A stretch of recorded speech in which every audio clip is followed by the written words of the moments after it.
Hi. Today we're going to tell you how to fix Google Ads Malicious or unwanted software.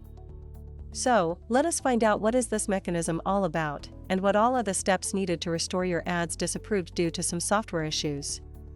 Let's get started. What are the steps needed to fix Google Ads disapproved for malicious or unwanted software?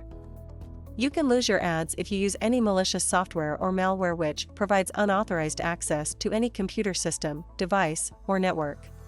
Further, you can also face disapproval if your ads or destinations do not align with Google's unwanted software policy. Detection of malicious software.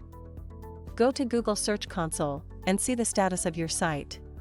Then, enter the URL of your website and check its status by clicking on Add a Property. If you are required to prove that you own this website, then verify your site. Contact your webmaster or web hosting provider if there are no security issues reported by Search Console.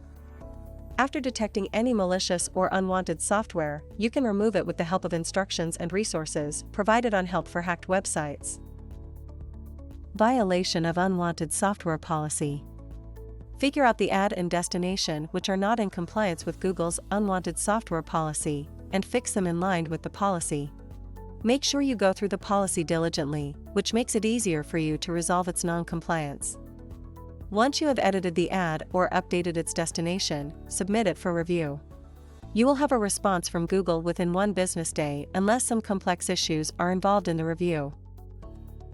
Note: if you get your ad disapproved for any software issues, don't let the tension get to you.